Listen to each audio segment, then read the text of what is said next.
Suma vie ɲininkali min kɛ a bɛ maa tɔɔrɔ n'o ye kunnafoni min bɛ ka di bi diɲɛ fa bɛɛ fɛ chaîne bɛɛ la a kunnafoni source sɔrɔla CNN olu de fɔlɔ ye kunnafoni di k'a jira k'a fɔ Libi jamana ka bi farafin bɛ ka feere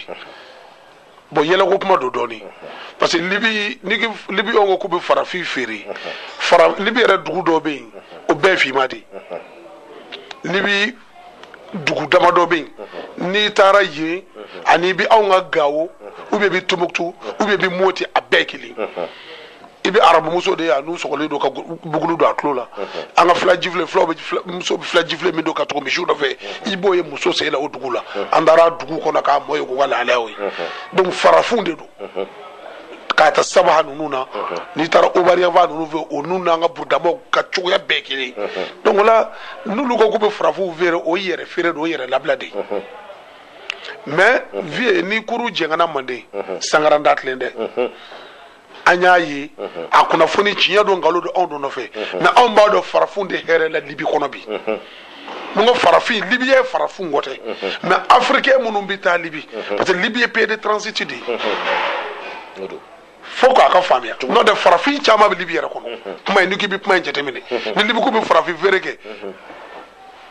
farafin min bɛ Libi ne ma d'a la a koto bɛ yen n'o jɛma bɛ yen Kadhafi bɛ ka fanga bɛ ben directeur de cabinet min wolo ne Bashir ye farafin de do hali kɔsa n'a ye déclaration de kɛ France 24 la n'a sɔrɔ i y'a ye Libi ambassadeur min bɛ Mali yɛrɛ kɔnɔ bi farafin do Libi min ye Libi ka chargé d'affaires ye Mali kɔnɔ an bɛ don min na bi golofima do farajɛma tɛ donc farafin ko ni fara o y'a dama koyi mais an b'a fɔ dɔrɔn anw ka fantan jamanaw Mali Burkina Niger Nigeria Guinée minnu bɛ fɔ k'u bɛ t'u dayirimɛ ɲini Libi dugu kɔnɔ walima u b'u to o sɛbɛn k'a fɔ k'u bɛ kɔgɔji tigɛ ka taa Europe vie nin dossier ye dossier kɔrɔba ye a compliqué don c'est très sensible maa si tɛ se k'a fɔ k'i b'a bɛɛ dɔn i bɛ kotini min dɔn a na i bɛ kuma o la dɔrɔn ka dan mais kɔsa na ni kunnafoni kura min sɔrɔ ni kuma b'o kan k'a fɔ ko farafinw bɛ ka feere Libi bon feere cogo fana ka ca ka feere ka taa kɛ jɔn ye mɔgɔw bɛ k'a ye ni o yela ye mais n'o tɛ fɔ min ka kan min ka jugu n'o ye o tous les mouvements terroristes la minnu bi a ka kɛ Afrique de l'Ouest ye o a ka kɛ Afrique centrale ninnu ye o Shababu ninnu Boko Haram ninnu a bɛɛ bɛ ka taa mɔgɔw de recruter Sahara kɔnɔ bi o ka jugu ni nin yɛrɛ ye o parce que caman bɛ yen taatɔ la u ka wari bɛ dɛsɛ gɛlɛya b'u sɔrɔ o mouvement ninnu de b'u recruter ka t'u former u b'olu dɛmɛ u ka ko dɔw la waati dɔ kɔnɔ u bɛ wari min sɔrɔ o la u b'o de kɛ ka minnu bɛ kɔgɔji tigɛ n'u ye ka taa Europe u b'o de kɛ k'olu sara walasa ka don bateau kɔnɔ ka taa c'est pour ça Libi gouvernement ye conférence de presse dɔ kɛ o kɔnɔ u ye kuma dɔ fɔ u ko fɛn min bɛ ka kɛ parce que bi Libi bɛ cogo min na bi Libi kɛra jugu sago ye cogo di vie ni arajo kelen na an ma mun kule kɛ ni arajo kelen na an ma mun kuma fɔ Java ni complot min labɛnnen don Afrique kama an ka jamanaw recoloniseli ni cogoya wɛrɛ ni tɔgɔ kura ye vie anw bɛ fɛn caman nkalon anw ye caman fɔ ni arajo in na dɛ on a dit jiriba min bɛ yen n'o binna kɔnɔ bɛ yɛrɛkɛ o kun ye Kadhafi ye u y'o de kɛ terroriste ye k'o kɛ dictateur ye k'o kɛ diɲɛ fɛn bɛɛ ye mais 40 ans a ka jamana stabiliser de kun don 40 ans ale ka jamana de kun bɛ ka hɛrɛ k'a ye 40 ans kɔnɔ ale de balimaya don Libi ni Afrique ni ɲɔgɔn cɛ hali n'i kɛra kafiri ye b'i kɛ hɔrɔn ye siga t'o la Mali Burkina Niger Afrique dugu tɛ yen a ma investissement kɛ yɔrɔ min mais ni u nana o faga ka Libi kɛ bi dɔnbaa la fili ye Libi bi gouvernement saba de b'a kɔnɔ a gouvernement si tɛ si reconnu gouvernement saba milice min bi gouvernement belebeleba fila bɛ yen minnu dɔnnen don mais gouvernement sabanan bɛ yen min bɛ yen ka tɛmɛ gouvernement tan yɛrɛ ye parce que si tɛ si reconnu miliciw de bɛ ka nin baara ninnu kɛ Libi gouvernement ye conférence de presse kɛ ko affaires étrangères kumana a k'olu t'a a fɔ ko nkalon don tiɲɛ don mais u bɛɛ b'a dɔn bi Libi kɛra jugu sago ye a ka kuma ye nin de ye o kɔrɔ marabaga tɛ Libi la bi problème min b'olu y'olu kan o b'olu bɔ olu ka frontière plus de 4000 5000 kilomètres olu kelen tɛ se ka sécuriser mobi do jogo mi ñuja milice ou créer le do fa be fait jone milice ou créer libi kono jonu nye bom do avion kono ka marfa do avion kono kata yire ke libi ka do nga kwa marfa ta kaka jamanati jonu yake nyola ta aussi wo Europe de yake bi ulu Europe kelo de ka frontière datu ko ka pression ke ko anti du libi kan ma kana bo afi ka do avion parce que mo bi bo Afrique kono kana libi transiter de là ka bateau lu fonda ka ta lebe 12 ans o Italie katoro ka yere ke Europe tawla bon u ye lawdu mi da Italie ku bo deme ko ka réfugié au centre bu nga join Europe ma dorobe d'Italie ma Italie bi gele akono bi Italie fana bi ka bolo do akono donc c'est très compliqué vie donc mo bi to libide c'est libyen ou bi milice ou de bolo tu gouvernement libyen bolo c'est libyen gouvernement tin gouvernement mi ko bi shiri ne rekoni ne do ulu yoro bi nyanga fade zago ya kelela milice mi be bi mate o ake donc ulu to wu de milice kele no nkiriye ou ka intérêt propre ou kama ou ka intérêt préserver li kama ou ka pétrole dinga préserver li kama libi kanute libi on kanute milici e bi milici ou créer e mo le pétrole yorena e ka milici be e ko pétrole koloshi e ka intérêt kama o tago ni milici yero se ka minga ka yere bola bo ka yere bolo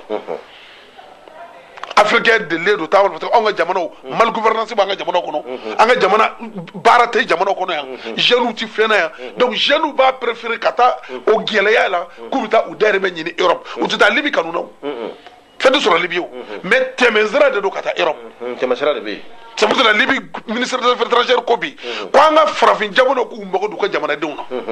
parce que togo tiene ko me mulu dala bi ko an desra nga jamana do ngor ko de ato jamana do bi kata ulu fe ulu bi ka togo jugu tabi so na so nga jamana do la condition ka bara yin ka di moma jisan ma bitro dumini bi soro jamana do ngala ne do ma bi o condition la tele la etiti yere bla ni nyene magoro la libitu ko kono oche ni ministre des affaires étrangères ka conférence de presse là ay ne de phobie mala tiente ba tarima famia donc ola ombolo mamunu ni kadafi fara o facho ko jugula ka jamana ke jamana miye bi libi bi gele mi libi kono be ongo tan libi bi billahi ni libi on maniye bi u be cacher téléphone na courant bi tega ka hakay be ngebi frati docteur soula dumini sorali ka du yoro la bi libi kono nana ni yisiki ka leme abi majiki tige mame mi libi kono ngodo mais libi kerate ambenye na sesa donc ni milice ou kirira anga dimsene mu numita ou bi milice nu de bolo gouvernement libyen tay centre nu centre nu ko moyen ta la moyen tu bolo doro betu bolo donc ubi tonyo be da dimsanu nga ubi dimsanu mi nakado kasole kalo fla kalo saba kalo worofie nara de la ka téléphone di dimsani nu do bo yeno wele kuto kaso kono nana dimsanu ne wele ka fonena ne woni radio do bla en connecte ya ou ka se ka puma radio la direct la ku ka problème nyefo okera kasoro ka nga ministre bi malade de l'extérieur kono ka wele ka fo ay solution nyina nga dimsanu yi parce que nga ambassadeur ube uti dimsanu ngalama parce que dimsanu mi Europe no ambassadeur uti kasin o ambassadeur rabi ka yere yini a personnalité no fo wa adama kuma wore nanda dola donc mais dimsanu mi gele ya kono na on mali dronde de c'est pas le mal problème va comme malien africain de do wa ambassadeur be bo chugula dimsani ma kemesa ma kemeworo u se que 6 mois ka so kono nana gele ya jugu kono nana an domo bala an balmo bala ubu denga onwele anga se ka femme fo autorité ambo fuyi autorité dissolution me do bata donc ola kuma mi wole fene ko africain bi ka fere bon mbe fi farafu bi ka fere nyo fi ngo farafi jama bi libera kono wa de ma wore kuma fo choko jugudu mais on nga fanda jamana munu bi ka wuli ku bitu dere ma nyini Europe nu bi teme libi fe balaw ni geleyen abulu deka do bi ka fere o ya ma choko jugudu ay to abuka parce que une européenne ka be ka datu une européenne ka nga deme mi nge pour que dimisano nga bla condition na utika doro bedi ulu dunde libiti une libiti Union européenne de libiti ulu ni autant de nana ka de libibla ni gele kono nana donc anga dimsano bi gelani de ko mi ngono na nga mi ma libila be koro ka mi ka ma fula parce que libité bi libéré gouvernement ti libi milice ou de ben donc ma bi ka tu abu de Union européenne de bi joro la oh mais général Faransi jamana ɲɛmaa kura min nana sisan ayiwa ni ale ye Libi masakɛ fila in bɛɛ wele ayiwa an y'a ye k'a fɔ Emmanuel Macron ayiwa o kɔni kɛra bɛɛ y'o ye o ma ko bɔ ko in na wa a y'u wele Faransi a danna o yɔrɔ ma u seginna ka na Libi ko b'a dakɔrɔ la fo yɛlɛma foyi ma don ko la foyi u kun bɛnna min kan ko ka élection kɛ ka ko organiser Libyɛnw ko élection tɛ se ka k'olu fɛ bi parce que jamana bɛ insécurité kɔnɔ politiquement tɛ ka ɲɔgɔn kan fɔ jamana déchiré don sécurité tɛ yen foyi tɛ yen k'i olu tɛ se ka fɔ bi k'u b'u da don élection ko kuma na jamana kɔnɔna na. Mon général ni fiɲɛ wulila bɛɛ lajɛlen bolo bɛ i kunjɛ la e bɛ se ka welekan jumɛn ɲɛsin Mali jamana ɲɛmɔgɔw ma bi ayiwa maliden minnu bɛ yen bi tɔɔrɔ ni degun b'u ka siga fosi tɛ o la i bɛ welekan jumɛn bila Mali marabagaw ma. Bon ne bi i ye min fɔ kuma y'o de ye o parce que ni problème bi farafin bɛɛ de ka ɲi Libi dɔw bɛ hali farafin jamanaw tɛ Asie jamana dɔw don u ka surun yana u bɛ na Afrique fɛ pour que u ka se ka don Europe u bɛ tɛmɛ ni Libi sira in ye mais n'a fɔra ko problème bɛ yen bɛɛ de bolo bi i kunna mina na n'a fɔra ko Libyɛnw Africains ye problème sɔrɔ Libi anw hakili bɛ jigin Maliens minnu bɛ yen tiɲɛ na u bɛ gɛlɛya kɔnɔ tiɲɛ na u bɛ degun kɔnɔ dɔw fana lafiyalen don yen dɔw bɛ yen sira jɛlenw kan u b'u ka baara la yen problème t'u bolo mais min bɛ tɔɔrɔ ni gɛlɛya la bi vie o de ka ca o ye minnu bɛ fɛ ka tɛmɛ k'a fɔ k'u bɛ taa Europe donc gouvernement k'a jɔ a jɔyɔrɔ la u bɛ ka dɔ kɛ Malien de l'extérieur k'a fɔ u tɛ ka u seko mais maa da ye se bɛ taa an ka gouvernement ye al conseil na peut-être HCR ni organisation internationale de bɛ avec leurs complices peut-être an ka maa minnu b'a la ka na olu b'a la ka na wa filanan ye min ye il faut coordonner avec le gouvernement libyen wa maa minnu ni problème minnu filɛ nin ye minnu bɛ ka nin kɛ gouvernement libyen ka pression t'u kan gouvernement libyen ka contrôle t'u kan n bɛ k'o de f'i ye n'i taara an ka kɔrɔnfɛla fɛ mouvement armé joli bɛ yen ka ca mouvement armé ye mouvement armé de ye an yɛrɛ ma se an daw la an yɛrɛ ma se an daw bɛɛ la o dɔw bɛ gouvernement lamɛn dɔw bɛ maa wɛrɛ lamɛn dɔw bɛ maa wɛrɛ lamɛn wa Libi ta ka jugu n'o siɲɛ 1000 bi miliciw de bɛ fan bɛɛ fɛ mouvement armé de bɛ fan bɛɛ fɛ jamana tɛ yen gouvernement déchiré don gouvernement saba naani de bɛ yen donc o la même pour coordonner avec un gouvernement c'est un problème parce que i b'a sɔrɔ ni maa ninnu bɛ zone min kɔnɔ ani anw ka gouvernement ka interlocuteur ye min ye ale tɛ se ka to ale tɛ se ka da don kun la a tɛ se ka se oui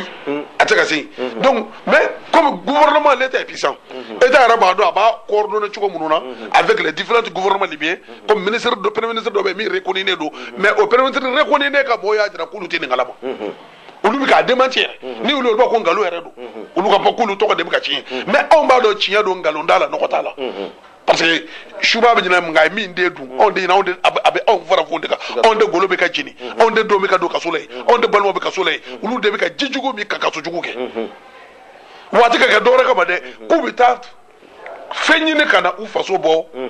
gɛlɛya kɔnɔna na u ka fɛn kun ye nin de dɛ donc mais État kan ka jɔ a jɔyɔrɔ la ni bi gouvernement ye min fɔ bi o tiɲɛ an ka État n'i y'a ye i ka denw bɛ taa bila nin tɔɔrɔ ni nin ɲɛni na i yɛrɛ ɲɛ b'a la mun bɛ k'a s'u ma baarakɛbaliya mun bɛ k'a s'u ma kalenkɛbaliya mun bɛ k'a s'u ma mal gouvernance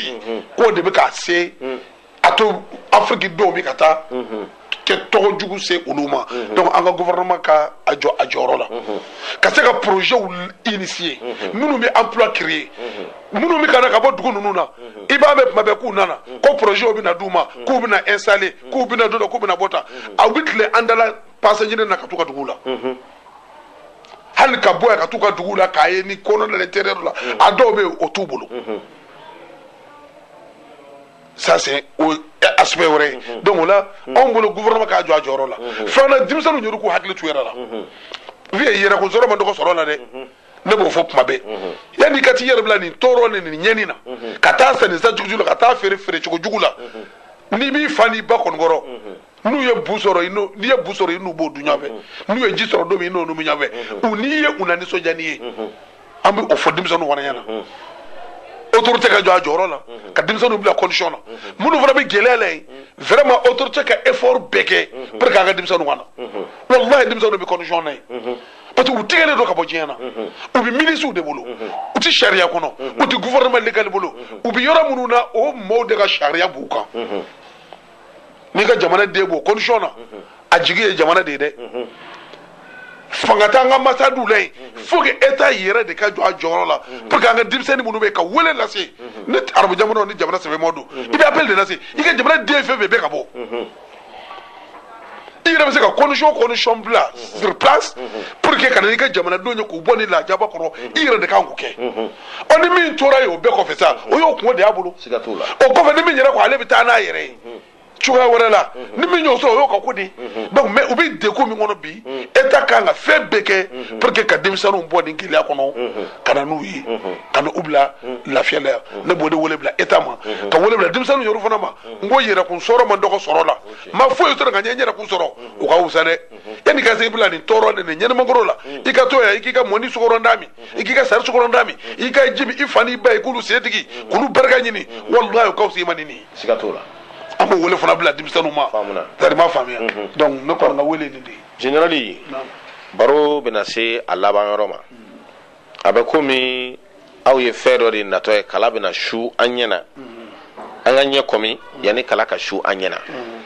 i y'a dɔn libi tuma min ni OTAN wulila ni Nicolas Sarkozy mandan kelen président ye a ɲɛmɔgɔ ye k'u ɲɛsin libi ma ka Kadafi fa kɛnɛ kan yanni fali yɛrɛ cɛ aw ye wulikajɔw kɛ a bɛ komi aw kun ye ko dɔ de natɔ ye ɔ général ne b'a fɛ ka e ɲininka o yɔrɔnin na o donnama kama o ma faamu ni ma fili 2011 waati ninnu don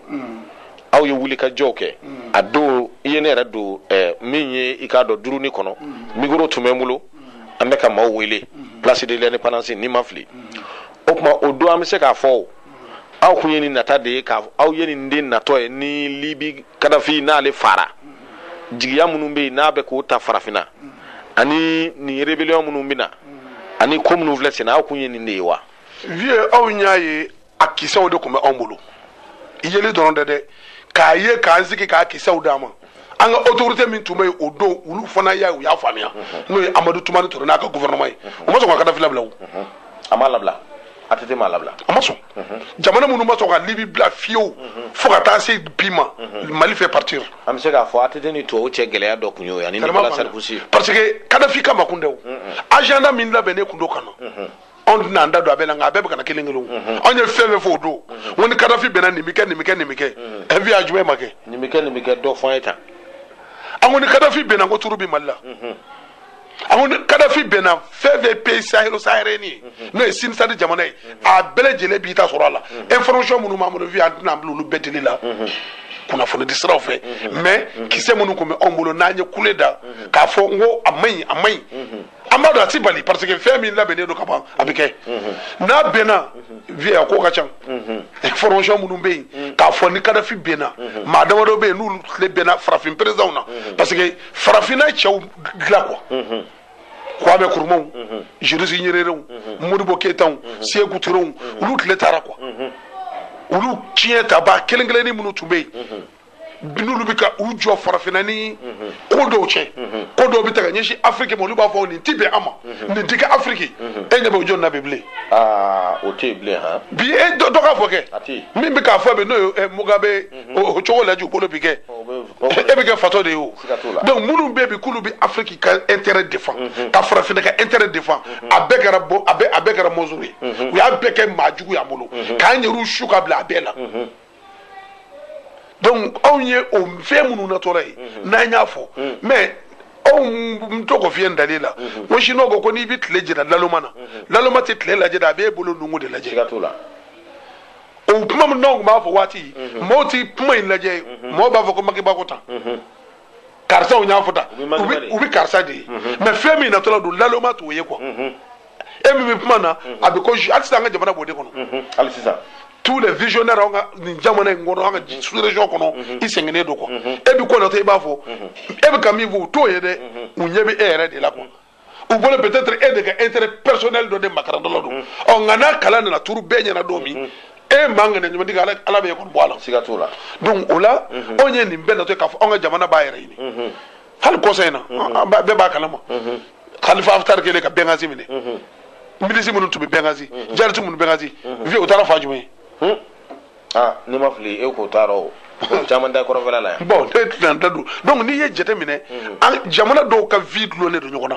histoire y'an lié ɲɔgɔn na géographie ye an lié ɲɔgɔn na an ka kow tɛ taa ka ɲɔgɔn da an ka hɛrɛw ye kelen an ka tɔɔrɔw ye kelen et puis libi cili armement ninnu bɛɛ cɛra ka na Nicolas Sarkozy ye sira bila u ye a ye don an kɔni an y'u bɛɛ y'o mɛn bon adama kuma wɛrɛw ye o ma dogo mɔgɔw la o a ma dogo mɔgɔ si la et puis filanan président min tun bɛ yen n'o ye Union africaine ou créé qui ni de Afrique comment ka ñini Libye on veut dominer a be déclarer ko Libye milliardaire ou Libye na politiku abi investissement mi nga Afrique o de atay na be investissement mi nga a dehors de l'Afrique o e ma wara tay ne ko ma ka jone fo ni déclaration kera domi wala ko bayan déclaration akera dugumina ne kumbe ko abina investissement na folo munu ñi kana hôtelu ju Afrique kana Sénégal Afrique kana na folo do Afrique ona o de awtay histoire la ngana ya kan na folo taka boli ka libi pétrole warta kata na Europe kata na Amerique kata na jamana na mit Afrique o jamana don tadu mais Kadhafi saraminge o investissement bureau d'investissement libyen mi nguma abicho debi malien ko linda ka do wala c'est-à-dire 30 millions de nanga primature bi anga ministre bebe je na joka dama libi Kadhafi wa halibi libi Kadhafi salé ani sida janvier kuna fonde bo kadi malgré tout ça libi ku investissement ka Afrique jamana feve la a chama ko masara ka libi java bi ka libi ka investissement nu yele maka do chana ka ku yoru tawi anyo yi ala yɛrɛ fɛ yan libi sansi feere yɔrɔ minnu bɛ a bɛ bali k'u pɛndirile k'u kɛ ko wɛrɛ ye mais juru min kun bɛ libi ni mali cɛ hɔrɔnya juru la libi yɛrɛ ko bi k'u ma tigɛ jamana kelen minɛ ko ye mali u ka nin gouvernement kura in malgré nin gouvernement kura in n b'a dɔn k'a fɔ ko mali jamanadenw ye Kadhafi de soutenir anw kun t'a fɛ libi ka bila nin de la anw ta kun tɛ Kadhafi ko ye o Kadhafi c'est un individu a mɛnɛ cogo a bɛ sa ka bɔ yen mais système dɔ bɛ a y'a bila sur place n'o système in cira o tili de gɔngɔ sera an bɛɛ ma a ma dan o ma a bɛ hali Europe kɔnɔ bi immigration in ko in b'o kɔnɔna na insécurité ko in b'o kɔnɔ terrorisme ko in b'o kɔnɔ an bɛ problème kɔnɔ bi a bɛɛ ye libi tili problème ye parce que o de tira ko kɛ dondaba ye an ka jamanaw ka halakili n'an ka jamanaw ka bila problème kɔnɔ jizo de don an kan yeve ale de kun ka bɛ ka jizo bali ka don an kan an ka donna da min fɛ o ye libi donda de ye ale ye déclaration min kɛ ko u hakili to africains na u ka africains dɛmɛ u ka na investissement kɛ Afrique ni minnu ye coup de fali kɛ tubabuw nana n'u ka mɔgɔw ye kana sigi fanga na min kɛ libi ka gouvernement kura sigi u ko maa ma ye Kadhafi ma ye ko k'o dabɔ fanga na u y'o de loi fɔlɔ ta maa ma ye Kadhafi ka régime fanganin kɛ ko k'e dabɔ fɛn bɛɛ la mɔgɔw sɔrɔla o maa kura ninnu na minnu ko k'u ka koko wuli u ni Afrique cɛ ko ka dayɛlɛ u ni kɔgɔji cɛ arabukan na nin kuma kɔrɔma de a ye koko wuli an Afrique cɛ o kɔrɔ a kana to africains ka don an fɛ yan bilen an ka da bɛ tigɛ an Afrique cɛ parce que Union africaine ma sɔn ka Kadhafi labila Union africaine ma jɛ ni libi cili hali bi a filɛ yɔrɔ min na Union africaine b'a ka position bɛɛ kan o de y'a to kɔsɛbɛ u ye médiation fɛn fɛn kɛ u ye Union africaine sen bɔ a bɛɛ la laban in de la u malolen commencera ka segin Union africaine ma sinon tubabu bolo k'olu bɛ se k'a bɛɛ dilan parce que Union africaine ma sɔn ka compli Afrique jamanaw ma se t'u ye ka tubabu bali nin na nafolo t'u bolo ka tubabu bali kɛlɛkɛminɛn t'u bolo ka tubabu bali mais moralement an tɛ fara a kan la Union africaine ka position gardera k'a ta ko nin fo bi jamananin kelen kelenw bɛ yen minnu y'u ka position jira ka ko de ko y'i kungo i bolo mais Union africaine comme Union africaine u n'u ka farafinya n'u ka dɛsɛ n'u ka fandanya u ma jɛ ni libi kɛli ye nin cogo ye histoire fana ye tiɲɛ segin u ma bi mais ni maa kura minnu filɛ nin fanga na olu na kuma fanga na Kadhafi bennen kɔfɛ olu ko ka koko wuli u ni Afrique cɛ ko ka dayɛlɛ u ni kɔgɔji cɛ o kɔrɔ kɔgɔji jamanaw setigi jamanaw u n'olu de k'u tɛgɛ di ɲɔgɔn ma anw ye africains de anw ye fandaw anw ye dɛsɛbaatɔw de ye anw ye doni de y'u kan o tuma koko ka wuli ka bɔ u ni anw ni ɲɔgɔn cɛ muru t'a dɔn ko dugukolo ni adamadenya yɛrɛ tabiya ti sɔn o ma bi u yɛrɛ y'a ye k'o ti tiɲɛ k'o ti ɲɛ bilen an tɛna an da don o gunduma yɔrɔw la wa o lawudi min tun b'u n'o setigi jamanaw cɛ u ka nafolo tun bɛ yɔrɔ minnu u ka investissement tun bɛ yɔrɔ minnu na Mali bi jate premier na bi min bi k'a ka hɔrɔnya juru dafa hali u ka juru minnu bɛ an na hali ni an bɛnna fɛn fɛn na u yɛrɛ ko bi ko Mali ye jamana hɔrɔn ye ko Mali ye jamana ye min b'a ka lawudukanw labato u yoru ka gundo kumaw na bi jamana minnu bi lisi jɛma ka wolo Mali fait partir donc u y'a dɔn bi ko Mali ye position min da Mali kun bi olu yoru de ka hɛrɛ fɛ olu bi gɛlɛya ni degun min kɔnɔ bi Mali kun tɛ fɛ u ka bin nin de kɔnɔ anw y'o de kule da n'a ma faamuya waati olu yoru m'a faamuya mais anw bi tɛ parce que bolo min kun bi ka na n'a ye n'o ye tubabuw ye bi olu de bɛ ka nin bɛɛ monter tɔɔrɔ fɛn fɛn bɛ anw kan fɛn fɛn bɛ olu yoru ka ɲi immigration a bɛɛ olu ka montage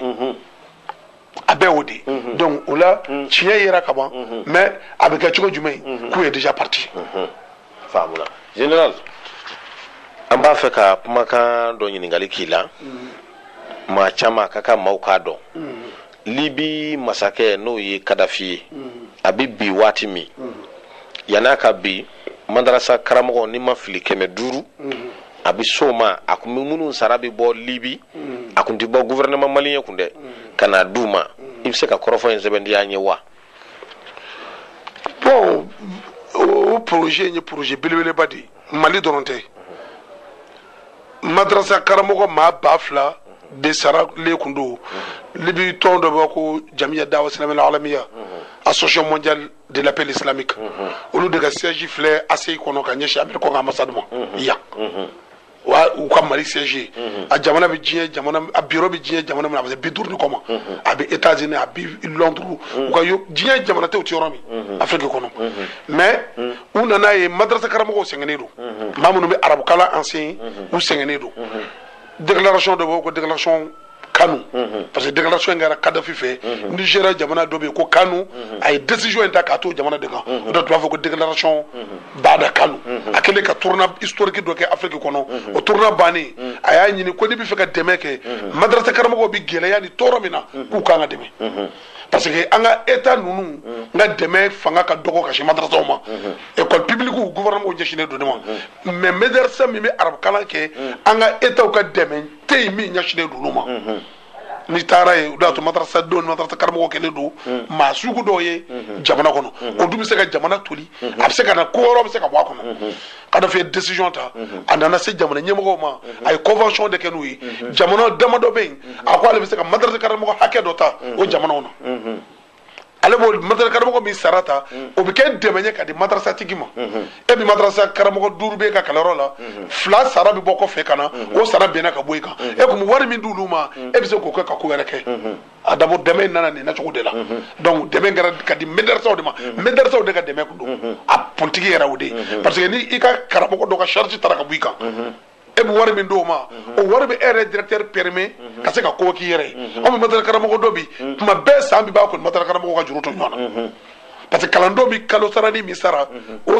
kalandenw t'a sara ka ɲɛ wari min bɛ fara ɲɔgɔn kan an b'a dɔn maliyɛn na min bɛ taa den don madrasa la a ka ca Ala fɛ ni den bɛ école la i préfère ka miliyɔn sara o ye san kɔnɔ nka madrasa den ta 200 ni 400 min b'o sara régulièrement a man ca donc ni dɛmɛ in nana Mali madrasa ba tɛ yen o tɛ yen Mali kɔnɔ belebeleba a tɛ yen i bɛ taabolo la i tɛ taabolo la o t'a la o tɛ yen a ka dɛmɛ ma se min ma o tɛ yen Mali kɔnɔ o tɛ yen n'i y'a tɔgɔ fɔ n b'a a dossier dɔn n b'a madrasa bɛɛ dɔn madrasa karamɔgɔ 500 de taara Mali la yan mais a kɛra sur concours c'était depuis en 2017 projet nana non 97 projet nana ka concours fɔlɔ kɛ ka mɔgɔ 100 ta ka tila ka concours filanan kɛ ka sabanan kɛ bi maa 500 o de bi Libi ka compte la Mali kɔnɔ yan ka ta Kidali ka taa bila fo Kayi dɔ talen don a bɛɛ la concours critère dɔ de ka kɛ arabukalan madrasa karamɔgɔ ye formation dɔ de bɛ kɛ n'o ye recyclage ye o bɛ sɛn o laban na examen dɔ bɛ k'aw kɔnɔ minnu bɛna passer o examen na vie olu de bɛ ta u y'a kɛ ten u bɛna une semaine formation kɛ ni formation laban sera concours bɛ kɛ o concours résultat mana bɔ ni maa minnu passera olu bɛ don examen ni formation c'était national Mali région bɛɛ de nana bɛɛ bɛ nana donc o projet bi a bɛ san 10 ani kɔ de la 2097 de bi cɛ bɛrɛ t'a jɛ san 20 na donc o la Laginɛ b'a la Gambie b'a la Sénégal b'a la Tchad b'a la Niger b'a la Nigeria b'a la Burkina b'a la Côte d'Ivoire b'a kan Togo b'a kan Benin b'a kan a bɛ se maa 2000 ani 500 ma min saralen don o organisation fɛ Kadafi ka ŋaniya ɲuman na mais bi Kadhafi sara ka beka trop abatique sara mi kana Dieu merci abekana malgré conseil na problème na Libye mais ça vaut 2 ans ab matar karama munumbe onga jamana kono ubi gelel bu galere la sans fly ni a kelete mi motor ma kelenta mais comme matar karama ko ko mado ni ba fo ni ida ka ka ne abbe fo ni day parce que net c'est gel mo goro de ka keleka bi suna e matar karama beba do ka soro mi jamana kono sara mi ngera mi ka duma fana convention de tamana état ni Libye ni Mali de nyonje akara convention de base inspection de travail da donana kamna damina convention jelo de do no otala état flabe ba kalama convention jelo ndo jamana sabe fo dugumo be ba kalama kada fi benwati jamana famo kona na ra kuma delegation an amadu tumani mana bubay mayiga mi vla bi fena bi bubay ba dossier do andra fo bubay fi affaire étrangère la autre bubay bi affaire étrangère la Mali gouvernement ko ni comme Mali on debi sarainta ma kebe durni ko ni yu ka sarati ka bi balo chokoti Karfi dum bénéfice salé flani est-ce que projet mina contre abina jowa donc ou bien ka Mali gouvernement bata ne diko wele nya foy imam diko président du haut conseil islamique nya chérif son madane haidara wele nya foy bon bare mi niveau bina awde ka nga ko en tolaje avec le gouvernement and union des médecins du Mali Abdul Aziz Yatabari ubabe be balole do bi barakona pumatew karma fami mais Libye ngo o wati kulu madasu ka sara la ko buka sara continuer ko problème tay sara mti jo sara mi continuer effectivement on continue dans sara ni 2011 faut attaquer systématiquement mais 2016 et 2017 sara njoro mamunu ba sarata bi ou bi galeya kono nana Mali fa be fe ma keme madrasa karamo keme duru de do donc mais wuro de kangu ka puma fo abanga bonne daw ne madrasa karamo ka association mo ko wele mo be ni problème be hal nasoro la mam kalambalu do nasoro kushio no Mali ko minti awe nyango mo yoru yara fara nyonga wero yara organiser aw bi sara samuka san bretaje samwana o sara tikara sanfla anga do munya to sara tikara bengo de bi sarako ina ato mumina bla nona anga droit na so abi jodi gouvernement malien fana ka rôle kanga ka juma nyana donc ola na jora e ka ngani e bi sara e ka demé balo bala e ka so sara bala surtout plus par bi burchon no ni ko no no de la moti seku mutu gaw karamo en chama bo région de la c'est tout parce que convention ina ni libi sara de mo ma madrasa ti sara de ma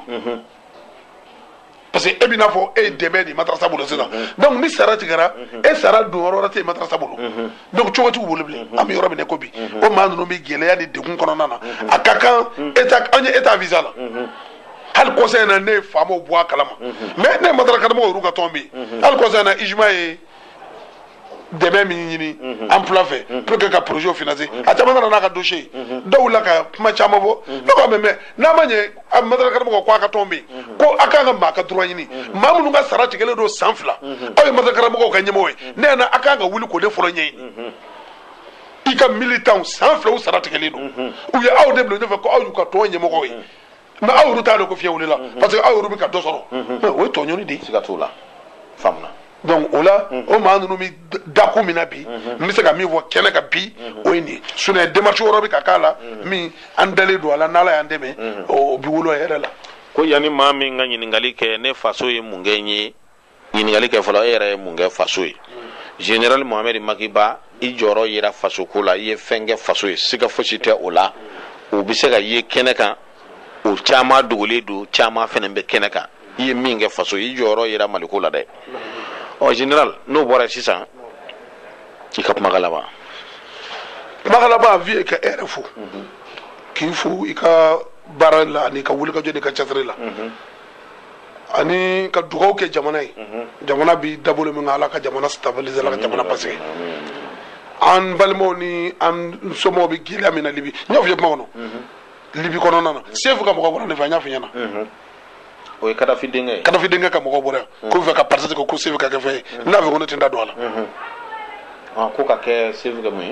libi président dans le futur je dis c'est pas le bon moment ko nyuma do meni nda wati parce que ou bi fe kana en parti politique do manifestation do kala ne wele nya fuyi ami fe fe kana wati an malien de munu bi libi an wulu ka vi joro ko parce que e bi ko do ke avec plaisir Bamako e la fiele do mais a kololo bi ta jouer anga jamana donga libi kono na ne parce que arabu madolama ya dama daven chugo wona e quoi era nya tarabu je arabu jamana wala jege arabu jamana jumbe be ko la fiya bala ala je libita tunisita ta Syrie laje ta Égypte ta Liban alsa Liban premier ministre mata démissionné Arabie Saoudite ya kam na lay jende ni ñwana re ta Irak no laje adjumé ba fako alhamdulillah donc politique do de donc ka jien islam jamana be bla problème kono islam ya kele fere o de do donc mabo o ko kumeni ko do ni haklidi to fangati ke ko kumbe ko to fangati ke ko kumbe donc c'est pour cela moi j'ai dit ali anga mamunu goya ko malila ko buda do ala anga dunu fo anga bala fo ala mo c'est pas le bon moment parce que anga malo be kela mi ngona ne bo kala mai malo be de ko mi ngona ne bo kala ma na na wulu ka bi na fere ke sefu to kala mal ko na sefu jugu munu be u ba kololo bo anga malien do nai donc il faut faire attention ni wala nya fu non da mande aw yakata ma ngaw mena ma réserve femina amba ke kada jamana ka internet ni maldo nga yere de ka ni ki bi yere ka to ni yere ka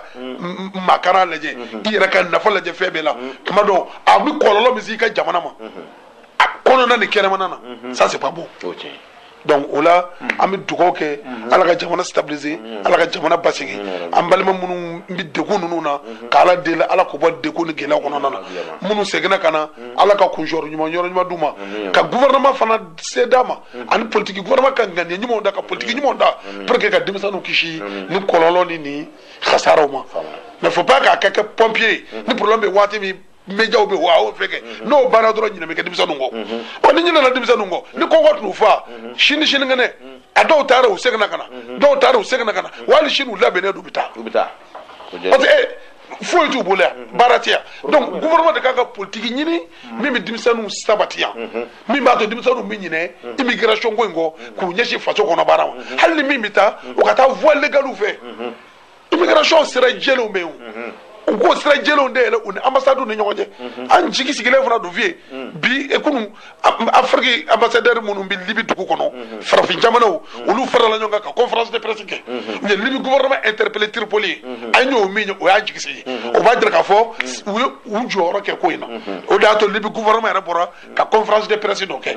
tapma ko ina donc ola mouvement munu mi ka ke je sais que nous coordonnons na bien mais bebe na mi nga anga fanda jamana fanda soroni mi mambulo ango jere kanye wala sanga dimsa no ngabo ni fretere ni falato yala jamana ko nana donc ala ka jamana basigi ala ka jamana ko suma gela mi be anga jamana ko ala kata dimsa no mi de ko na ala ka wul ka buka ala ka hakle sigina ala ka lafiya na jinya kono libi ya mbal ma jamana de libi ne on lafiya gune do nyona ala ka jamana fla be stabiliser ala ko basigi ka be na be ko nana ala ko ka kala bu ko so on ma fe ki ka enkrota o anya e ka fo bi ko ni awbe sugunungo mi sapeur pompier a jabala aw tara kumbe kana sisan on ba fe ka adon aw ka to libi aw ye gele men soro walma ye mun ke libi no e kara sababu ye nawna na malabi bon tiens là ay gele mun soro no libi fleni présenter sécurité donc gele drone soro donc sécurité jamana ko na tsaka basigi donc ko chama bala bon on a ma ko rega fu yam blakana mo do wala we mo mo prison direct ko lu blakana mo do bino lu rapatrier ko lu blakana ti mais on est prisoner nous fanatique clé o mais era krengene na etumi libye etumi baraj mengay bon nous me baraka wa société de la bo sangla société do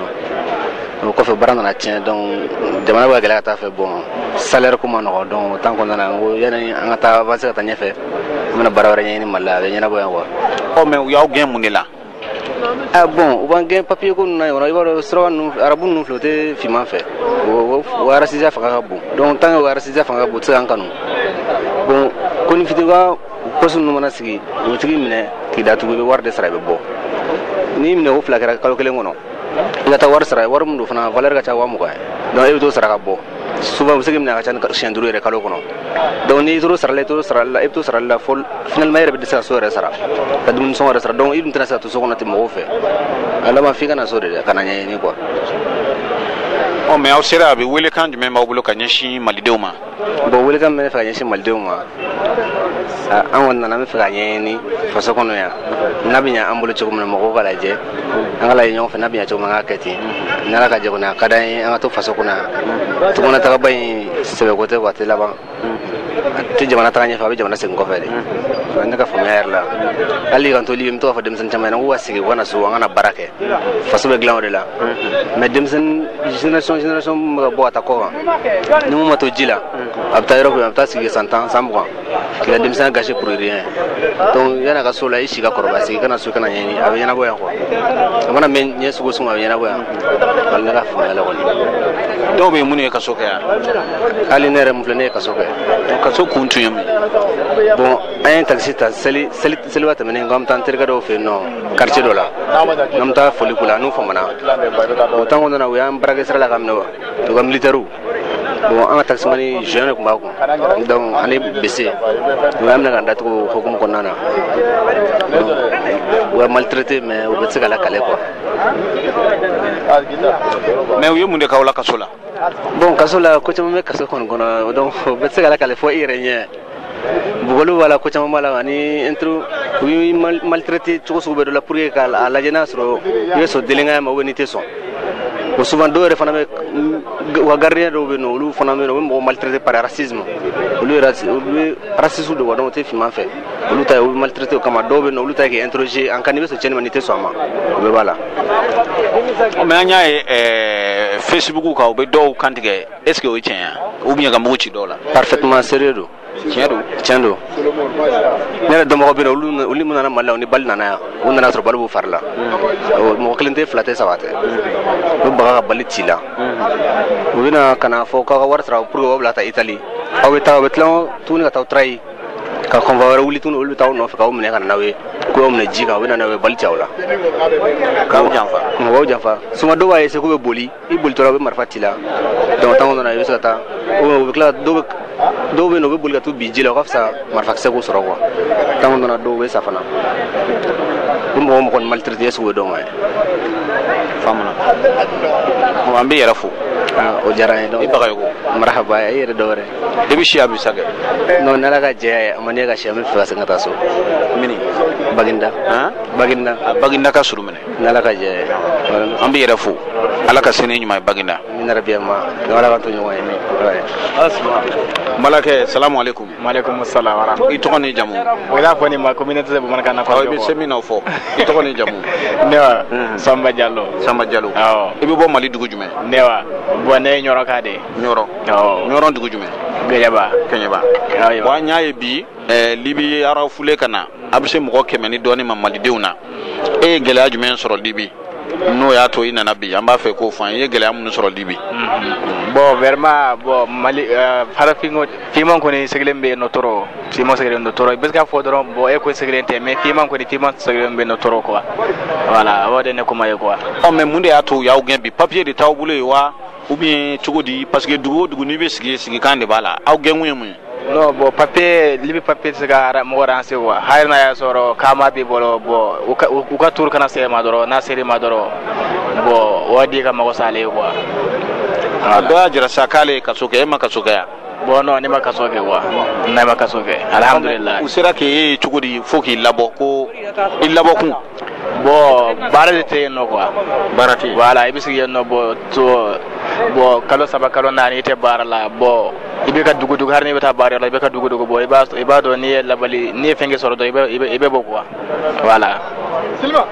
faamuna komi bamanankan ka gɛlɛn ma an bɛ yɛrɛ fo voilà bon merci beaucoup Malakɛ i tɔgɔ ni jamu bon ne yɛrɛ tɔgɔ Buruba Jakite i bɛ bɔ dugu jumɛn na ne bɛ bɔ Kita mara la Filadugu commune ye Madina ne bɛ bɔ yen i taara Libi a mɛnna bon n taara Libi a mɛnna depuis 2009 2010 comme ça ne taara Libi Kadhafi ka kɛlɛ bɛ n sɔrɔ o yɔrɔ la yen vraiment jamana Libi filɛ nin ye a ma nɔgɔn bon jamana mana gɛlɛya cogo o cogo bɛɛ ni dɔ ka hɛrɛ bɛ yen dɔ ka hɛrɛ tɛ yen quoi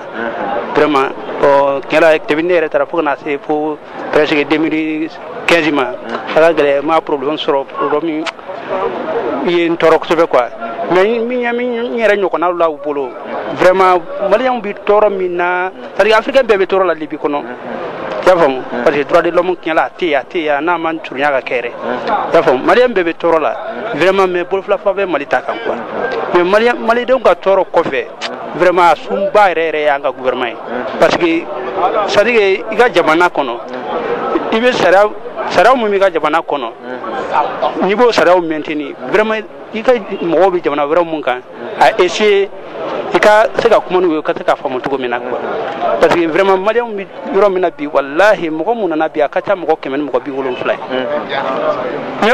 we awe mi be prisonnier mo ti ha hakedo wallahi malien mi fagado dongo done quoi libi prisonnier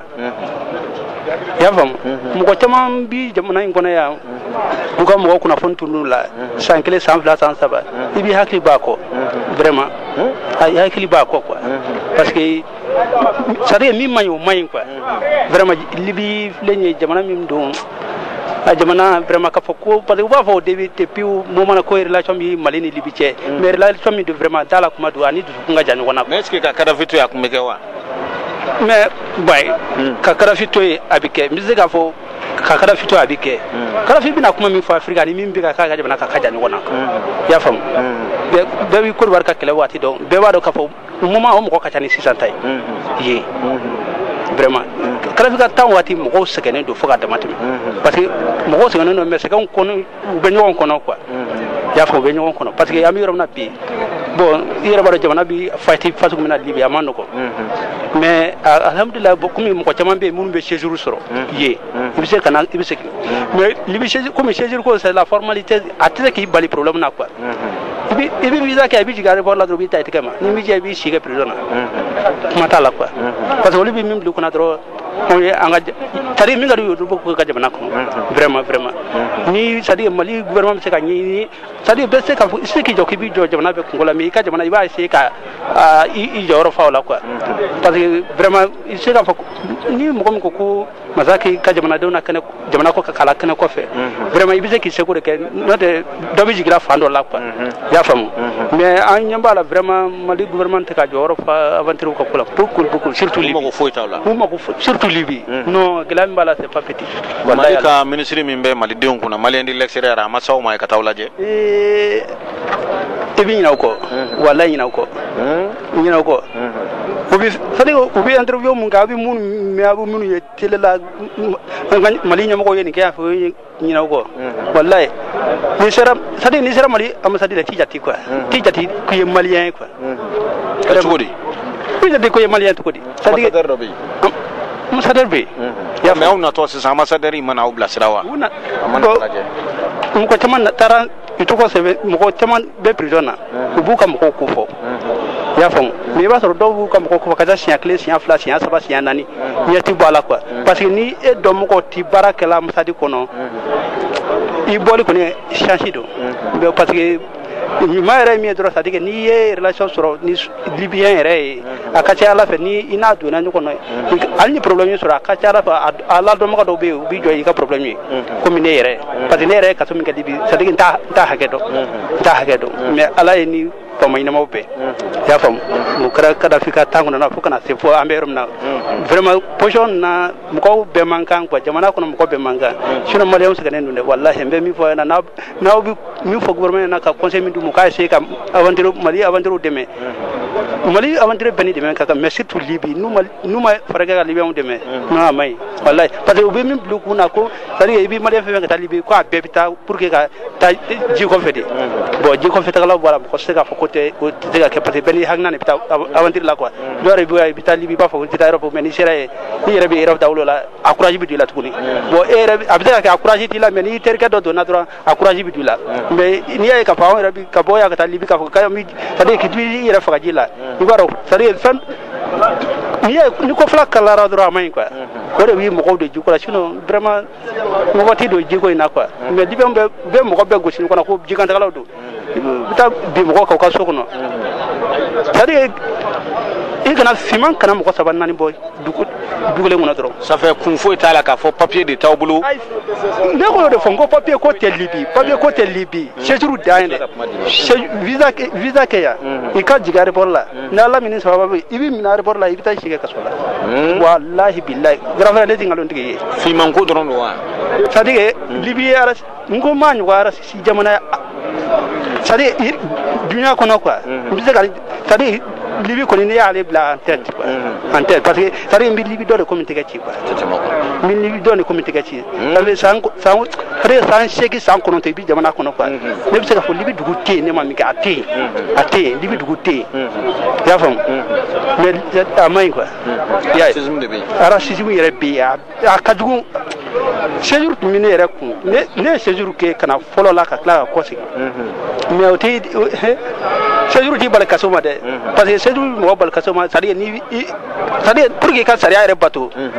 c'est à dire i yɛrɛ ye sariya papiyew de bato fɔlɔ quoi parce que mɔgɔ tɛ se ka sariya boli mɔgɔ kan n'i m'a boli i yɛrɛ kan fɔlɔ quoi i y'a faamu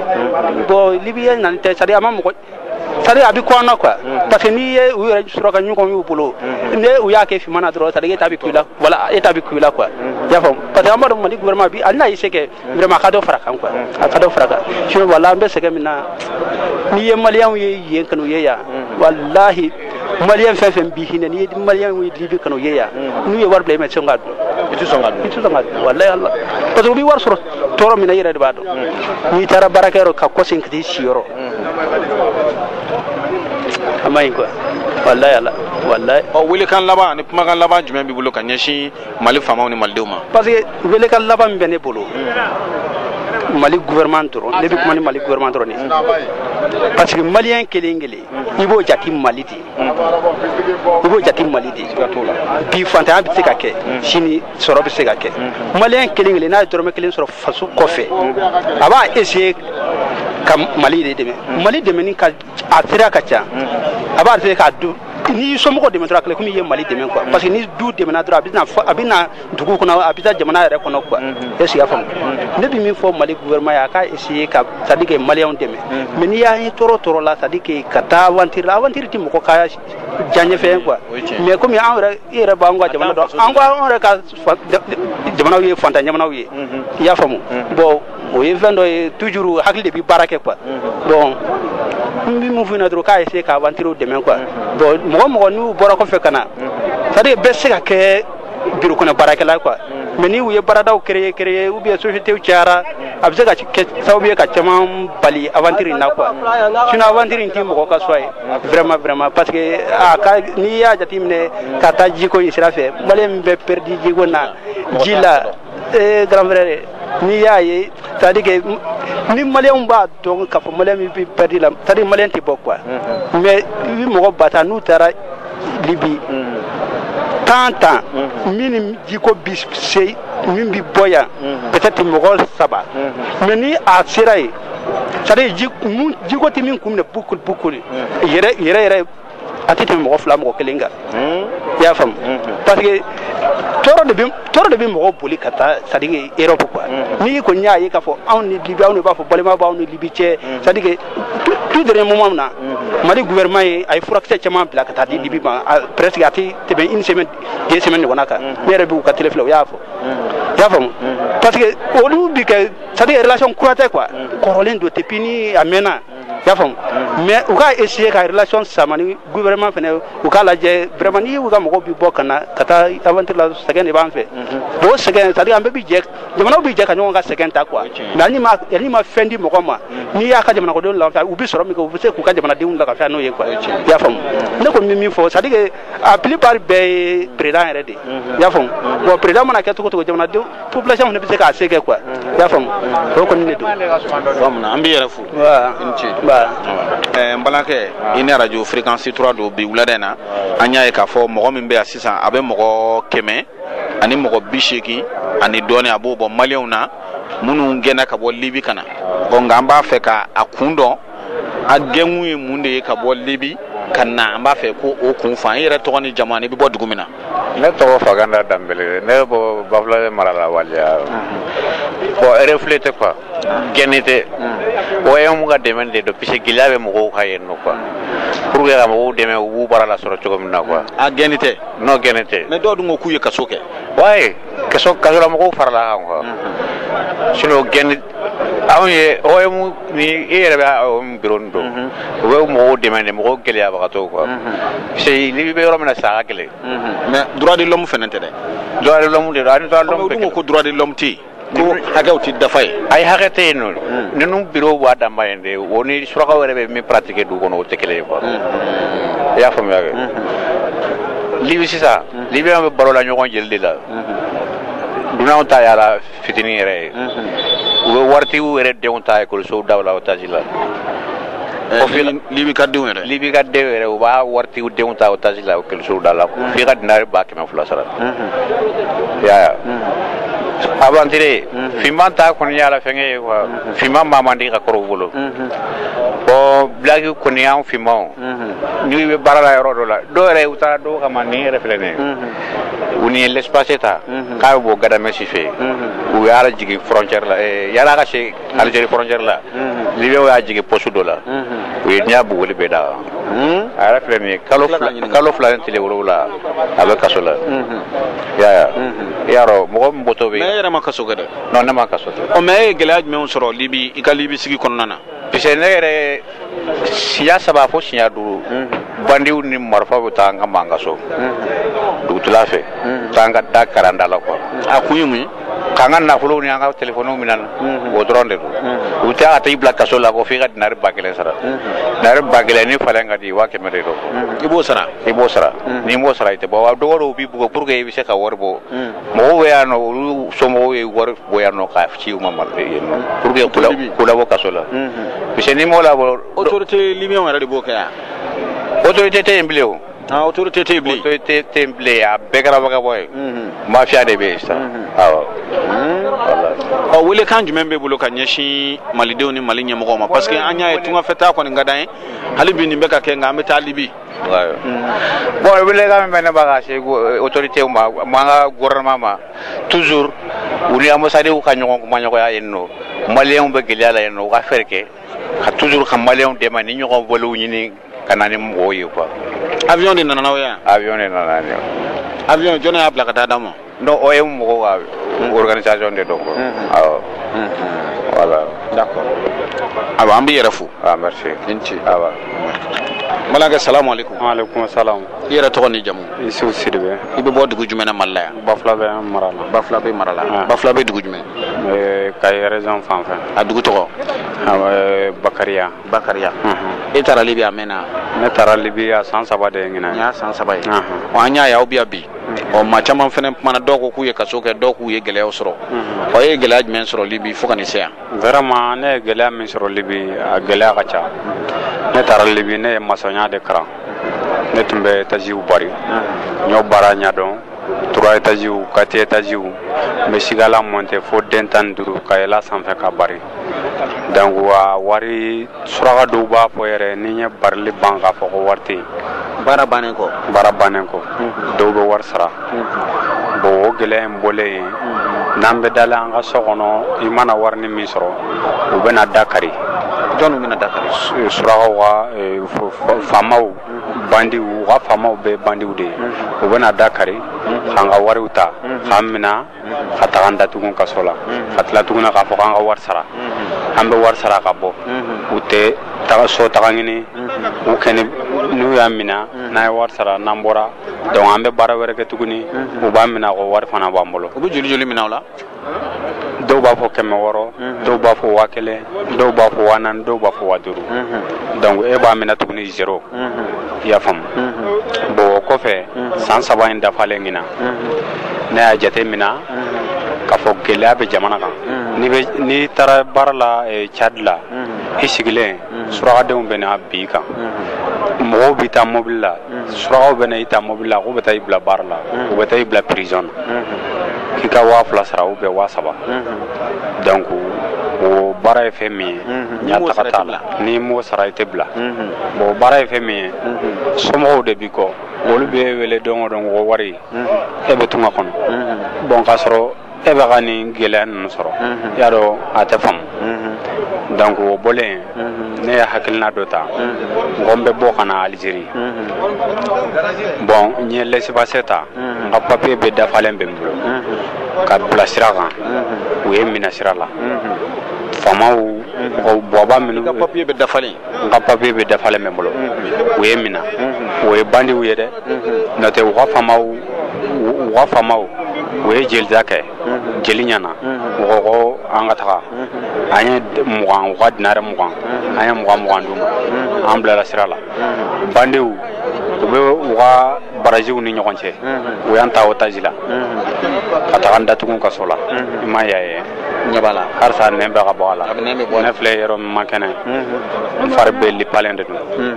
a bɛɛ mugulen de don kalo 2 ani tile 15 n bɛ prison in kɔnɔ ne bɔra a tɛ tɛmɛ tile 10 na a bi y'a tile 10 ye n ma se ka to jamana in kɔnɔ cogo si la i ma ninnu bɛ ye ninnu bɛ ye bugoli nɔ ye donc n ma se ka to jamana in kɔnɔ parce que n'i y'a mɛn ka to yen i bɛ baara de kɛ n'i ye baara kɛ n'u y'i minɛ tuguni don donc u b'i minɛ u b'a fɔ k'u tɛ dinare fɛ u bɛ dollar de fɛ ou bien euro donc n'i bɛ wari bila i tɛ libi wele i bɛ libi de dɛ mais i tɛ libi numéro wele i bɛ mali numéro de wele ou bien n'i ka mɔgɔ bɛ aventure la Espagne ou bien France i b'o wele i bɛ wari bila Egypte o wari fana bɛ bila Egypte u ka mɔgɔ bɛ taa wari ta yen o b'a ta dollar 1000 ani 500 ka taa bila 2000 3,000 toujours u bɛ montage kɛ ani fɛn tɛ min bolo i b'o kɛ cogo di o de bon sisan u bɛ bugo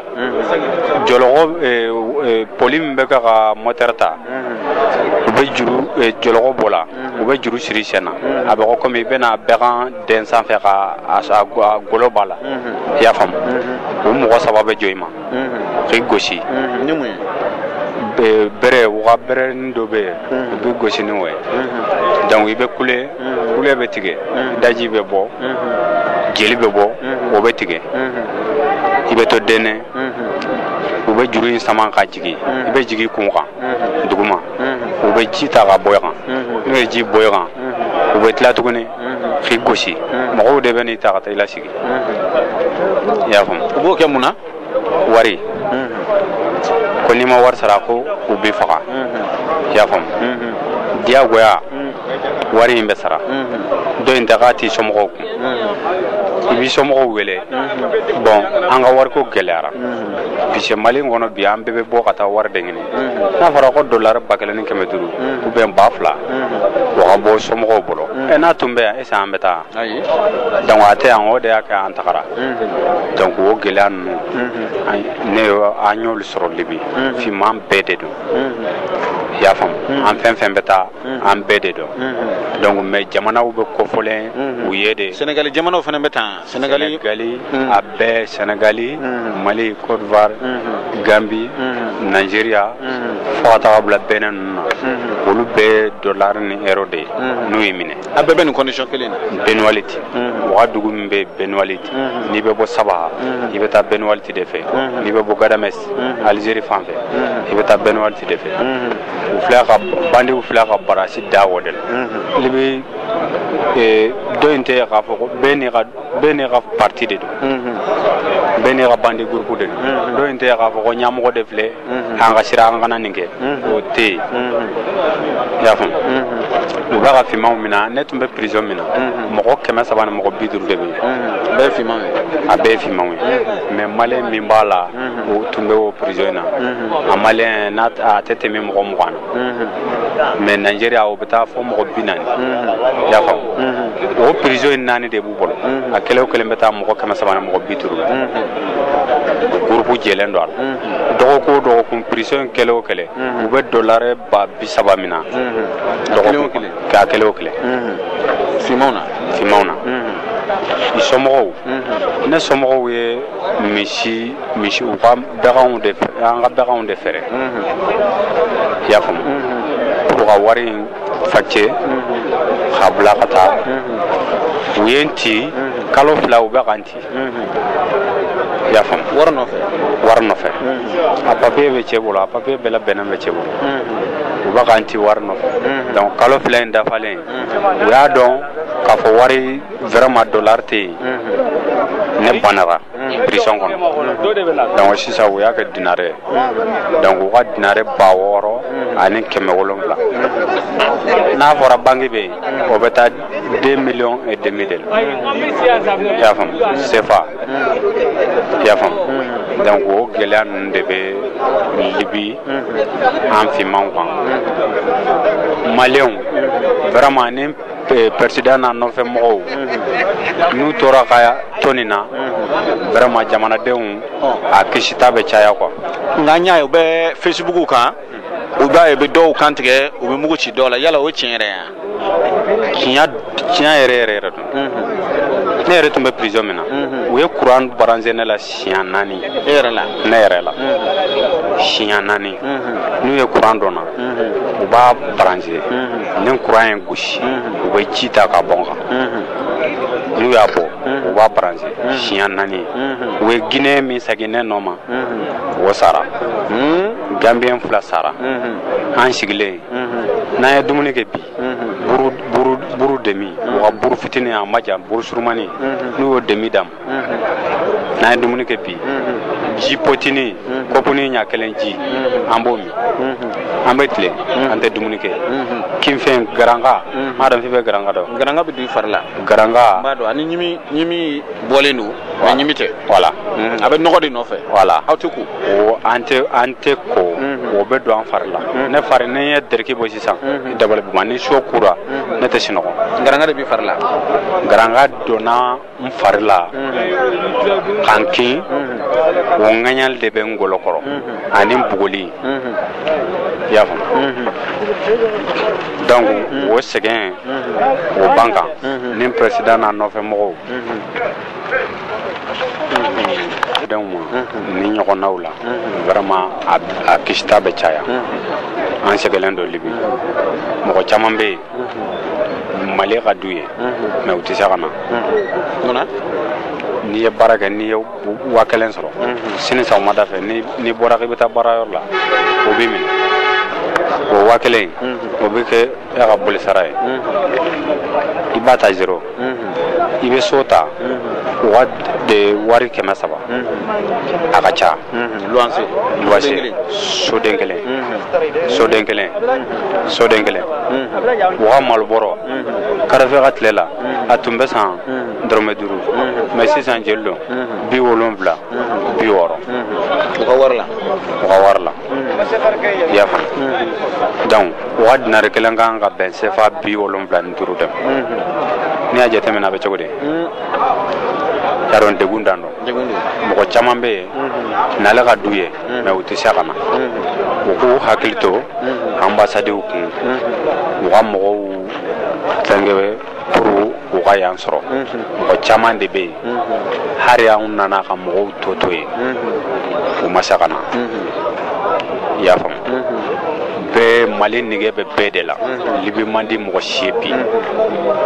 tellement que degun min b'an kan an ka prison na u bɛ Simon Biriki fa takisɛ la k'a sigi ka muru bila la a bɛ ko komi i bɛna misiw marqué u bɛ muru bila da nin bɛɛ la muru bila k'a da nin bɛɛ la k'a bɛɛ tigɛ nin bɛɛ ka marqué k'i la o dabɔ kun ye mun ye pour i bɛ wari sara n'i ma wari sara u bɛ faga i y'a faamu fo golo kasa bɛ bɔ n'i donna prison kɔnɔ koko bɛɛ la jeli de bɛ koko bɛɛ la u bɛ n'i sigilen sɔrɔ sisan k'i k'i kunkolo tilen ko kɔfɛ u b'i kunkolo gosi yan nin bɛ ci poids mɔgɔ t'i bolo i b'a fɔ jɔn avocat tɛ yen juge tɛ yen foyi tɛ yen avocat tɛ yen juge tɛ yen journaliste tɛ taga yen foyi anw bɛ sahara de kɔnɔ u ka prison bɛ sahara de kɔnɔ u b'a aw bila sahara kɔnɔ faama tɛ aw ye u yɛrɛ dama de bɛ taga yen u ka marifatigiw jɔlen bɛ da la aw tɛ farinya ka foyi fɔ su fɛ u bɛ don an kan ma i sinɔgɔlen u bɛ birigɛti tigɛ k'a jɔ i sintɛgɛ la ta b'i jeni ni kulela k'i bɛ wuli u bɛ bugolikɛlaw jɔlen don o bɛ bugu an julangolon tan ni fila an cɛ jeli k'an ka kurusi bɔ ka dereki bɔ su 2 heures wagati y'a dɔn nɛnɛ bɛ libi k'an ko jisuma la k'an da prison kɔnɔ tapi dalen tɛ duguma foyi fo o dugusɛjɛ 17 heures n'u nana finiw ɲiginnen d'a ma o y'a sɔrɔ karanga bɛ falen finiw fana an sɛgɛnna libi dɛ a tora la an sɛgɛnna dɛ ni sɛgɛn tɛ fɛ an sɛgɛnna libi Mali président a n'a nɔfɛmɔgɔw u ka nin kɛ ɲinan a caman malien caman bɛ don yan malien baden de bɛ yen min na bɛnnen dɔn ka na cɛkɔrɔbaw bɛ yen olu bɛ san 30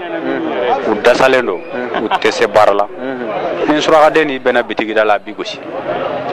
i ka wari minɛ a bɛ ka wari minɛ a bi gosi wari minɛ y'a dɔn hɛrɛ dɛ u bɛ bugoli da cɛkɔrɔbaw i y'i dɔrɔn k'i bugɔ k'i bugɔ i ma foyi kala cɛkɔrɔbaw donc libi ko ye fɛn min ye n'i tɛ yen vraiment mɔgɔw k'a fɔ cogo cogo i tɛ da la mais awa yeli kɛ ni dan ye fɔli ban n yɛrɛ y'a kɛra ne na voilà position min bɛ ne la bi i yɛrɛ ɲɛ bɛ na ne bɔra prison kɔnɔ a tɛ tɛmɛ tile 10 na n dalen de don ne fari bɛɛ tiɲɛnen don u tun bɛ ka ne bugo bɛrɛ de la yan o de ye yan funu fo ka ne k'a la donc libi c'est-à-dire libi a ka gɛlɛn ni jahanama ye mɔgɔ minnu b'a fɛ ka taa libi welekan jumɛn b'i bolo ka ɲɛsin u ma welekan min bɛ ne bolo ka ɲɛsin u ma u ka sira wɛrɛ laɲini u ka libi sira to yen an finman bɛɛ ka libi to yen n'i bɛ taga jamana wɛrɛ kan k'i débrouiller ka fa wɛrɛ lasɔrɔ o ka fisa libi jikan sira ye i bɛ ɲani min ye hari lahara i t'a ye parce que lahara o t'a ye direct de ye nin dun t'a ye don o don n bɛ nin k'i la i tɛ ko t'a la fo saya ka taa si ma an bɛ dumuni kɛ fɛn min na malo n'u ye malo dɔɔni tobi k'an to prison kɔnɔ u bɛ bere min kɛ k'a lamaga o bere in bɛ da duguma dɛ u bɛ tila ka taa ka malo in lamaga u bɛ taa su buru ni pelu min ye o pelu in de bɛ kɛ ka malo lamaga an b'o de dɔn a b'o dun an b'o de dɔn u bɛ taa su don ni pelu min ye o pelu kelen de bɛ kɛ ka kini lamaga an b'o dun k'an to bannen n'u ka prison u b'i ci i dalen ka tila k'u fɔrɔ labɔ ka ɲɛgɛnɛ k'i kan i dalen u bɛ muso la da cɛmancɛ la ka cɛ ka mɔgɔw wele prisonnadenw wele k'u ka jɛ muso in fɛ u bɛ Nigeria muso minnu minɛ u n'u cɛw olu b'a fɔ ko olu kelen o kelen $500 n'u ye muso minɛ $500 cɛ $500 o m'a fɔ ko Libi ye silamɛ jamana yan o to yen arabu hari sali man kan ka kɛ arabu kan na sali kalo ko Allah akbar a man kan tɛ ka kɛ arabu kan na Allahu akbar Libi ni silamɛ jamana ka jan anw bɛ prison na anw bɛ juma seli don o don mais u bɛ na jɔ de an ka wajibili kɛ pour k'u ka wari bɛ mɔgɔw bɛ an ka mɔgɔw bɛ wari ci u bɛ n'an ka seli tiɲɛ ka kɛ ni o kuma ninnu de an fana ye seli dabila u bɛ n'an seli tɔ ma sisan k'an gɛn an ka wuli ka taa yen ka seli olu de seli ka kɛ tɛ seli olu bɛ si ka dolo min ka jouer min fɛn yirikisɛ tɛ u tɛ min ta u bɛ taa mɔgɔw minɛ ka yɛlɛ u kan na ka sigi olu bɛ boli u la boli su fɛ kasobon sanfɛla la u bɛ nɛgɛjuru min minimina a la ni ŋɔni b'a fan bɛɛ la u b'an gosi ni o de ka dɛrɛki bɔ k'i gosi ni o ye n'a ye gosi f'a bɛ turu i kɔ la n'u y'a sama fo jeli bɛ bɔ yen fɛn tɛ yen silamɛ ko hali silamɛ ko yɛrɛ tɛ Libi silamɛ k'a fɔ ko silamɛ jamana ayi a bɛ taa mɔgɔw mina misiri kɔnɔ tɛ tɛmɛ o kan fo misiri kɔnɔ u bɛ taa mɔgɔw mina misiri kɔnɔ ka taa u datugu hali ni y'i dɔn alimami kɔ u b'i minɛ ko wari o ye silamɛ jamana de o tɛ silamɛ jamana ye bon u bɛ muso minnu mina ka wari da wolu kan ka tila tuguni ka jɛ wolu fɛ est ce que o ye silamɛ jamana de jɔnni bɛ jɛ o fɛ olu yɛrɛ ka wari minɛ o la ka tila ka jɛ o fɛ o ye silamɛw ye yanni muso ninnu kana u bɛ prison an bɛ prison kɔnɔ u bɛ o jɛɲɔgɔnya ɲini cɛw de fɛ o ma kɛ gɔrijigɛni ko ye olu yɛrɛ b'o kɛ wa olu yɛrɛ b'o kɛ o ye silamɛ jamana ye minnu bɛ ka nin gaw la ta olu yɛrɛ bɛ jɛɲɔgɔnya ɲini cɛw fɛ voilà o ye silamɛ jamana ye foyi tɛ yen u tɛ min kɛ foyi tɛ u tɛ min kɛ i bɛ wulu dɔn n bɛ wulu dɔn wulu ka fisa ni wulu ye ani wulu kɔni musayara ni ye o ka ko bannen wulu ka fisa ni wulu ye ne bɛ min f'i ye libi ko a tɛ se ka ban quoi mais ka Kadafi to yen mara la waati min est ce que a tun bɛ tan wa ka Kadafi to yen a tun tɛ tan dɛ surakaden tun bɛ mɔgɔ gosi sira la mais a tun tɛ tan ni u y'i mina faamaw i bɛ faamaw ka bolo kan i bɛ prison kɔnɔ mais tili kɛni t'i kan mais sisan taw ye fɛɛrɛ de ye a ka bitigi jɔlen ta minan ta kɔnɔ i t'a fɛɛrɛ mɔgɔw ma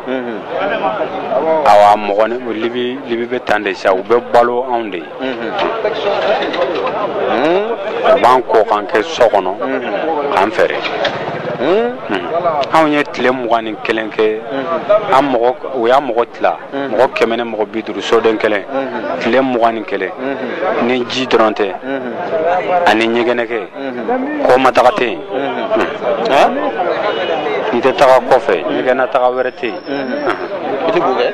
b'o tɛ kɛ tile joli tile 21 an ma b'o kɛ ayi ni b'o kɔni ladun i tɛ dumuni sɔrɔ ka kɛ tile 20 kɔlɛn in kɔnɔ donc a tɛ yen a kɛ yɔrɔ tɛ yen donc o de bɛ kɔnɔja bila dɔw la f'a bɛ n'a kɛ ani bugoli a bɛ n'a kɛ olu ma u faga ko ye ni min bɔra a la ne tun b'a dɔn ko ne bɛ bɔ a la ne tun b'a dɔn ko ne bɛ bɔ a la ne yɛrɛ sera yan bi n bɛ Ala fo n b'a barikada n bɛ n bange fɛn tɛ fɛn kɛ maa si ma la voilà maa si ma fɛn bɛɛ bɛ k'i la n'o tɛ ne ye wagati dɔw jate mina ne tun b'a dɔn ko n bɛ bɔ a la anw ye kalo 2 an bɛ jɔlen ɲɛgɛn kɔnɔ an bɛ kalo 2 in an bɛ su bɛɛ kɛ jɔlen ɲɛgɛn de kɔnɔ k'aw jɔ ɲɛgɛn kɔnɔ mun na ji la u bɛ na sisan minnu ye mɔgɔw ye wari dɔ sara olu bɛ sigi minnu ka mɔgɔw ma wari sara u b'a fɔ k'olu bɛɛ ka wuli ka taa jɔ ɲɛgɛn kɔnɔ sosow ni fɛnw cɛla ye dimɔgɔ aw bɛ jɔ sinɔgɔ tɛ yen fo ka dugu jɛ aw bɛna sigi o ni bugoli a ka ca ka kumakan laban ye jumɛn ne ka kumakan laban ye min ye Mali gouvernement u ka nin kɛ dan yɛrɛ kana k'a la jamana n'i k'a mɛn jamana mɔgɔ de dɔn i y'a faamu ni mɔgɔ bɛ jamana kɔnɔ o de bɛ jamana jidi nafolo bɛ na fɛn bɛɛ bɛ na donc u ka nin kɛ ɲinan siɲɛ caman mɔgɔ caman de bɛ yen ni min bɛ fɛ ka na Libi a dasalen dɔ ka na a dasalen dɔ dɛ mɔgɔ baden avion bɛ siɲɛ 2 ta nin kunɲɔgɔn in kɔnɔ ani mɔgɔ tɛ se ka na mɔgɔ bɛ Libi dɛ ne ka kumakan laban ye o de ye k'a hakɛ to ayiwa